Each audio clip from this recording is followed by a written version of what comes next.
The contents of this program may not necessarily represent the views of Ummah Channel.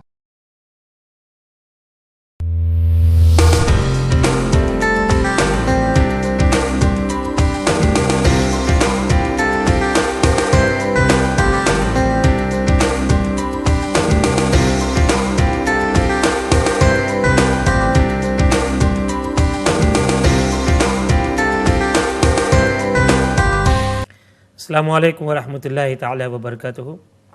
તમારા સવાલોના જવાબોના કાર્યક્રમની સાથે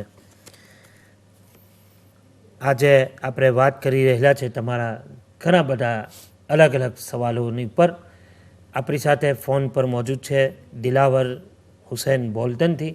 પૂછીએ શું કહેવા માગે છે, એમનું સ્વાગત પણ કરીએ છીએ। અસ્સલામુ અલૈકુમ વરહમતુલ્લાહિ તાલા। વાલેકુમ અસલામ મૌલાના જી, આપણે મારો સવાલ એ છે મૌલાના કે એક સૈયદ આમ આદમીને ખિલાફત આપી શકે કે નહીં? એક સૈયદ આમ આદમીને ખિલાફત આપી શકે કે કેમ? આપી શકે કેમ, એ મારો સવાલ છે। બીજો કોઈ સવાલ? ના, બસ દુઆ में याद ઇન્શાઅલ્લાહ। ઓકે, જરૂર, જઝાકલ્લાહ, અલ્લાહ હાફિઝ। ફોન કરવા માટે તમારો આભારી છું હઝરત। આપણે મૌલાના યુનુસ સાહેબ લંડનથી પૂછવા માગે છે કે અવલિયાએ કિરામ જે આ દુનિયાથી રૂખસત થઈ ગયા છે તેમની પાછળ જેવી રીતે કે હઝરતે પીરાને પીર દસ્તગીર ગૌસે આઝમ રદિયલ્લાહુ તાલા અન્હુ, હઝરત ખ્વાજા ગરીબ નવાઝ રદિયલ્લાહુ તાલા અન્હુ, રદિયલ્લાહુ તાલા અન્હુ બોલી શકાય, જ્યારે કે સાહાબાએ કિરામના નામ પાછળ જે રીતે કે હઝરત સૈયદના અબુ બકર સિદ્દીક રદિયલ્લાહુ તાલા અન્હુ, તો એમનો સવાલ એ છે કે સાહાબાએ કિરામના નામ પાછળ રદિયલ્લાહુ તાલા અન્હુ બોલી શકાય છે? સહાબાએ કિરામને તો રદિયલ્લાહુ તાલા અન્હુ જ કહેવામાં આવશે, પણ રદિયલ્લાહુ તાલા અન્હુનો લફ્ઝ સહાબા સિવાય બીજા બુઝુર્ગોને પણ બોલી શકાય છે। અને મેં ખાસી બધી એ વિશે મોટી મોટી કિતાબો જોઈ કે જેમાં મોટા મોટા ઇમામોએ એકબીજા બુઝુર્ગોને રદિયલ્લાહુ તાલા અન્હોનો લફ્ઝ ઇસ્તેમાલ કરેલો છે। એટલે સહાબાને આપણે રહેમતુલ્લાહ અલૈહ નહીં કહીએ, સહાબાને રદિયલ્લાહુ તાલા અન્હુ જ કહીશું, પણ બુઝુર્ગોને રહેમતુલ્લાહ તાલા અલૈહ પણ કહી શકાય છે અને રદિયલ્લાહુ તાલા અન્હુ પણ કહી શકાય છે। હા, નબીઓ વિશે જે છે કે અલૈહિ સલામનો લફ્ઝ નબી અને ફરિશ્તાઓ માટે ઇસ્તેમાલ કરવામાં આવે છે, તો તેની ઇજાઝત નથી કે આપણે ગૈરે નબીને અલૈહિ સલામ આપણે બોલીએ। પણ રદિયલ્લાહુ તાલા અન્હુના લફ્ઝ વિશે એ નથી, સહાબાને રદિયલ્લાહુ તાલા અન્હુ કહીશું, પણ એ લફ્ઝ ગૈરે સહાબાની ઉપર પણ બોલી શકાય છે। સુબહાનલ્લાહ। મુબારકભાઈ પ્રેસ્ટનથી જાણવા માગે છે કે ગુડ ફ્રાઈડે અને ઈસ્ટર મંડે, જે રીતે કે એમને ઘણી બધી વાત કરી કે ભાઈ સ્કૂલમાં છોકરાઓ જાય છે તો તેમને મતલબ કે ઈસા અલૈહિ સલામના વિશે આવું બતાવવામાં આવે છે ને, તો ગુડ ફ્રાઈડે અને ઈસ્ટર મંડે એના વિશે થોડી ગુડ ફ્રાઈડેનો મતલબ ઈસાઈઓના નજદીક એવો છે કે એ દિવસમાં હઝરતે ઈસા અલૈહિ સલામને એમના અકીદામાં એ સૂલી પર લટકાવવામાં આવ્યા અને હઝરતે ઈસા અલૈહિ સલામ શહીદ થઈ ગયા અને પછી એટલા માટે એને ગુડ ફ્રાઈડે, હા, ગુડ ફ્રાઈડે કહે છે। અને સન્ડેના પછી હઝરતે ઈસા અલૈહિ સલામ એ પરત આવ્યા, એટલે 3 દિવસમાં એ પાછા આવ્યા અને અમુક લોકોએ એમને જોયા। તો જે પથ્થર પર હઝરતે માઉન્ટેન પર ઉતરેલા, તો એ જે પથ્થર પર હઝરત ઈસા અલૈહિ સલામ ઉતરેલા હશે તે પથ્થરનો આકાર એ ઈંડા જેવો હતો, એટલે લોકો એને ઈસ્ટર એક તરીકે પણ યાદ કરે છે। આ એમનો અકીદો છે। પણ જ્યાં સુધી ઇસ્લામનો સવાલ છે, આપણી સાથે ફોન પર મોજૂદ છે યુનુસભાઈ પ્રેસ્ટનથી। પૂછે શું કહેવા માંગે છે? અસ્સલામુ અલૈકુમ વરહમતુલ્લાહિ તાલા વબરકાતુહુ। વાલેકુમ સલામ। આજના કાર્યક્રમમાં તમારું સ્વાગત છે યુનુસભાઈ, શું કહેવા માંગશો? અસલામુઅલૈકુમ। હું તમને મુબારકબાદી દેવા માંગુ છું કે બહુ સારો પ્રોગ્રામ તમે લાવ્યા છો। જઝાકલ્લાહ ખૈર। મારો ક્વેશ્ચન છે કે ઓર્ગન ડોનેશનના બારામાં। ઓર્ગન ડોનેશન આપણે હાર્ટ, કિડનીઝ જે ડોનેટ કરી શકીએ એમને। હા, તો આ દેશમાં જે ઓર્ગન ડોનેશનનું બહુ ચાલે છે, તો ઇસ્લામમાં એનું શું રૂલિંગ છે, તો તેના વિશે તમે જરા ખુલાસો કરશો કે કેટલા લોકો આપણા એવું કહે છે કે આપણાથી ના દેવાય, આપણે ઓફ થઈ ગયા તો ઓર્ગન્સ આપણા ડોનેટ થાય કે ના થાય, તો જરા તમે યા મૌલાના યુનુસ એના વિશે કઈ ખુલાસો બીજો કોઈ સવાલ? ના, બસ એટલું જ। જઝાકલ્લાહ, શુક્રિયા। ઇન્શાઅલ્લાહ તાલા જરૂર પ્રોગ્રામ જોતા રહેશો, તમારી વારી પર તમારા સવાલનો જવાબ મળશે.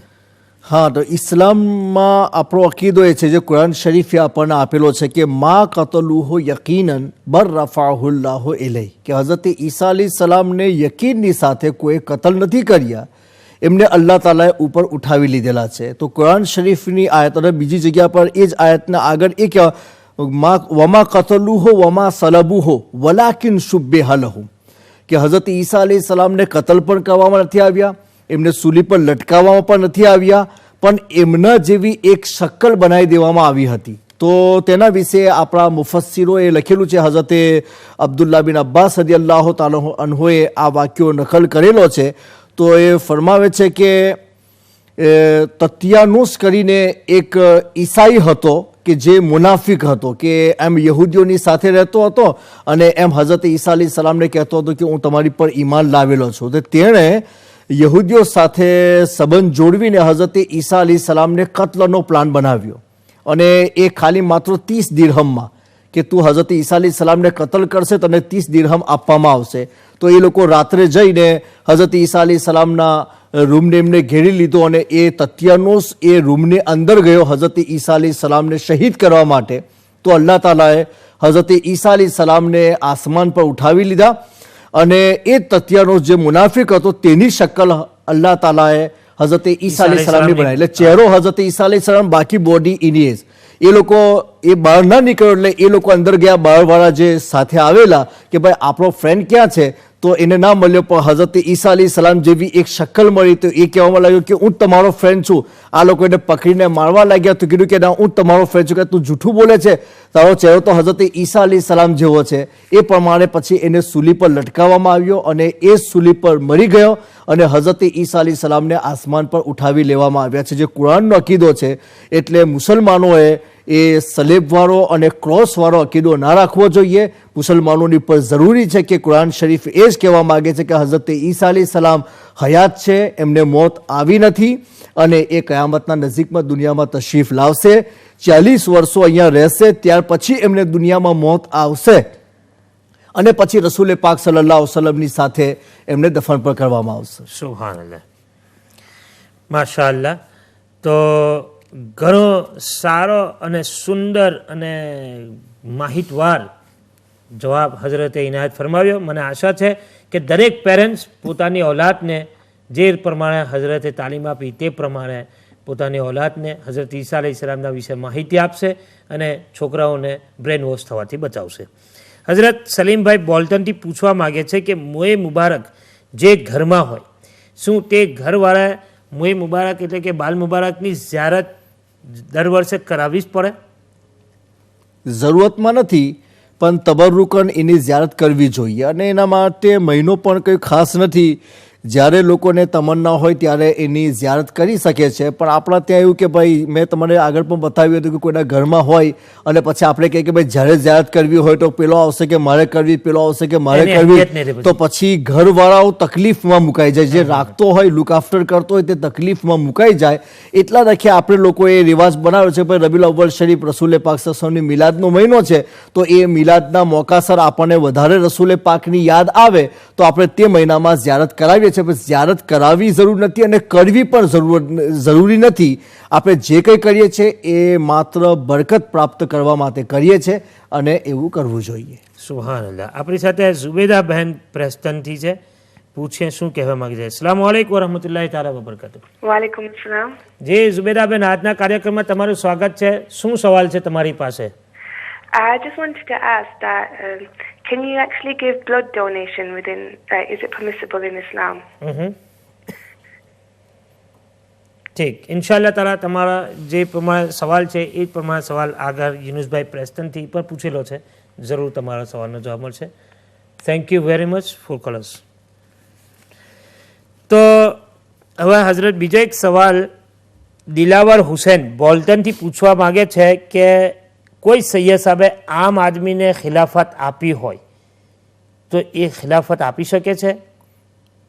એક સૈયદ આમ આદમીને આમ આદમીનો મતલબ એવો હોય કે એ માણસ દીનદાર નથી, ફાસિક છે, મઝહબનું એની પાસે નોલેજ નથી. તો જો એવો માણસ હોય કે જે જાહેરમાં ગુનાના કામો કરતો હોય તો ખિલાફતનો મતલબ એવો છે કે રસૂલુલ્લાહ સલ્લલ્લાહુ તાલા અલૈહિ વસલ્લમથી જે ઇજાઝતને રજાનું પરમિશન આપવામાં આવે છે તે એટલે એ બહુ મોટી વસ્તુ છે કે આલા હઝરતનું તો ફરમાન છે ફતવા રઝવિયામાં કે કોઈ માણસ નન મુસ્લિમને જો ખિલાફત આપે તો એ આઉટ ઓફ ઇસ્લામ થઈ જાય, કારણ કે એ રસૂલુલ્લાહ સલ્લલ્લાહુ અલૈહિ વસલ્લમની જગ્યા નહીં એને નાયબ બનાવવામાં આવે છે, એટલે કે ડિપ્યુટી એના તરીકે છે. તો જો આ સામાન્ય માણસ હોય પણ જો દીનદાર હોય, પરેઝગાર હોય, દીનના અમુક મસલાનું એને જો જાણ હોય તો પછી એને ખિલાફત આપી શકે છે. બિલકુલ વાહિયાત હોય અને ગુનાના કામ કરતો હોય ને એવા માણસને ખિલાફત આપે તો એ લેવાવાળો પણ ગુનેગાર છે અને આપવાવાળો પણ ગુનેગાર રહેશે. અચ્છા, એને બની શકે કે આમ આદમીથી મુરાદ એવી એમની હોય કે જાહિલ માણસ. તો માશાઅલ્લાહ દિલાવરભાઈ સમજી ગયા હશો તમે. હવે પ્રેસ્ટનથી યુનુસભાઈ પૂછવા માગે છે કે ઓર્ગન ડોનેશન ઇસ્લામમાં જાયઝ છે? આપણી બોડીનો માલિક અલ્લાહ તબારક વતાલા છે અને અલ્લાહ તબારક વતાલાએ આપણને ખાલી યુઝ કરવા માટે આ બોડી આપેલી છે, એના આપણે માલિક નથી. એટલા માટે આપણને દરેક વસ્તુની શરીયતના લો આપવામાં આવેલા છે કે તમારે આવું જ કરવું જોઈએ ને આવું ના કરવું જોઈએ. એટલા માટે તો આત્મહત્યા કરવાને ઇસ્લામે હરામ કરેલું છે. તમે તમારો બોડીનો કોઈ પાર્ટ પોતે કાપીને ફેંકી મારો તો એને પણ હરામ અને ગુનામાં સામેલ કરવામાં આવેલું છે. એટલા રાખે કે તમારા બોડીના માલિક તમે નથી. એટલા રાખે આપણે જ્યાં સુધી રસૂલુલ્લાહ સલ્લલ્લાહુ અલૈહિ વસલ્લમ તરફથી આ કુરાન શરીફમાં કોઈ એવું પરમિશન ના હોય કે આપણે આપણી બોડીના પાર્ટ બીજાને આપી શકીએ છીએ ત્યાં સુધી આપણે બીજાને આપી શકતા નથી. ઉલમાએ કિરામનો ફેસલો એ જ છે કે બોડી પાર્ટ ના આપી શકાય. પણ બીજી બેને જે સવાલ કર્યો કે બ્લડ આપવું કેવું, તો બ્લડ આપણે ખાલી વિધાઉટ રીઝન એમ જ ડોનેશન તરીકે આપવા ચાહતા હોય તો એનું તો પરમિશન નથી. પણ એક વસ્તુ છે કે કોઈ માણસ બહુ બીમાર હોય અને એના આપણા બ્લડની જરૂરત છે અને એટલા માટે આપણે આપતા હોય તો એનું પરમિશન છે કે કોઈની જાન બચાવવા બ્લડ આપી શકાય, પણ જાન બચાવવા આપણે બોડી પાર્ટ આપી શકતા નથી. હા, કોઈ માણસ એવું ચાહતો કે ભાઈ એની બોડીમાં લોહી વધારે છે યા બ્લડ કઢાવશે તો એની હેલ્થ દખે વધારે સારું હશે તો એવા લોકો તે જ જગ્યા પર જ્યાં એ લોકો ડોનેશન તરીકે બ્લડ લેસ પણ એની નિયત ડોનેશનની ના હોવી જોઈએ. એની નિયત એવી હોય છે કે મારું બ્લડ વધારે છે, મારે એને કરાવવું છે યા મારે નવું બ્લડ લાવવા રાખે આ બ્લડને મારે ઓછું કરાવવું છે, એ નિયતે જો આપી દે તો એની પરમિશન છે. ઇસ્લામમાં કઈ વાંધો જેને કે આ ઝુબેરાબેને પૂછ્યું કે ભાઈ બ્લડ ડોનેશન કરવું, બ્લડ ડોનેશન એટલે કે કદાચ કોઈ માણસ બીમાર હોય, હા રિયલમાં તો તેના માટે આપી શકાય. પણ આ જે એમ જ કરાવવાનું હોય ને તો ત્યાં આપણી નિયતની ઇન્નમલ આમાલો બિન નિયત, નિયતની ઉપર આપણો અમલનો દારો મદાર છે. તમારે આપવું જ હોય તો તમે ડોનેશનની નિયત ના કરો, એવી નિયત કરો કે ભાઈ મારી મદદ તરીકે, હા બસ મારી બોડીમાંથી લોહી ઓછું કરાવવા માંગુ છું, તો તેવી રીતે આપી શકે છે. બસ જરૂરતમંદ હોય અને આપણને ખબર છે કે આપણે નહીં આપીએ તો એને નુકસાન થશે તો એ પોઝિશનમાં આપણી પાસે બ્લડ હોય અને આપણું બ્લડ એને કામ કરી શકતું હોય તો આપવું જોઈએ. એક મદદની વાત છે, એમાં સવાબ પણ મળશે ઇન્શાઅલ્લાહ. સુભાનઅલ્લાહ. વહાલા દર્શકો, તમારો ઘણો આભારી છું કે તમે ઘણો પ્યારથી પ્રેમથી આ કાર્યક્રમ જોયો, પરંતુ તમે સવાલો ઘણા ઓછા પૂછ્યા. હાલાકે આ કાર્યક્રમનું નામ છે તમારા સવાલો. તમારા સવાલો, તમારા પ્રશ્નો અને તમારા પ્રશ્નોના જવાબો. તમારા તરફથી હું વકાલત કરી રહ્યો છું હજરતની સેવામાં. હું સવાલો પૂછું છું એ મને જરા સારું નથી લાગતું, કારણ કે ઘણા દર્શકો એવા પણ હશે કે લે જાતે જ મૌલાના સવાલ બનાવત અને પૂછે જ, પરંતુ એ મને પણ સારું નથી લાગતું. કાર્યક્રમનું નામ છે તમારા સવાલો, એટલે પ્લીઝ આવતા કાર્યક્રમના અંદર હું આશા રાખીશ કે તમે જરૂરથી અમને સવાલો પૂછશો અને તમારા સવાલોના જવાબો તમને ઇન્શાઅલ્લાહ કુરાન અને હદીસની રોશનીમાં મળશે. તો આજના કાર્યક્રમમાંથી હું તમારી પાસેથી રજા લઉં છું. આજે કાર્યક્રમ અહીંયા સમાપ્ત થાય છે. ઇન્શાઅલ્લાહ આવતા કાર્યક્રમમાં મળીશું. હું તમારા દરેકનો આભારી છું, દરેક કોલરનો આભારી છું અને કેમેરામેન જનાબ અખ્તરભાઈ અને અમારા કંટ્રોલ રૂમમાં કામ કરનાર જનાબ રિઝવાનભાઈ અને ઉમ્મા ચેનલના ચેરમેન તથા ઉમ્મા ચેનલની સારી ટીમના અને હઝરત અલ્લામા મૌલાના મોહમ્મદ યુનુસ મિસબાઈ સાહેબનો હું આભારી જ છું કે એમને એમનો કિંમતી સમય કાઢી આજના કાર્યક્રમમાં ભોગ આપ્યો. અલ્લાહ તાલા દરેકના ઈમાનની સલામતી અતા ફરમાવે, દરેકની હિફાજત ફરમાવે અને અલ્લાહ તાલા દરેકને કુરાન અને હદીસની રોશનીમાં જિંદગી બસર કરવાની તૌફીક આપે. આમીન. અસ્સલામુ અલૈકુમ વરહમતુલ્લાહિ તાલા વબરકાતુહુ.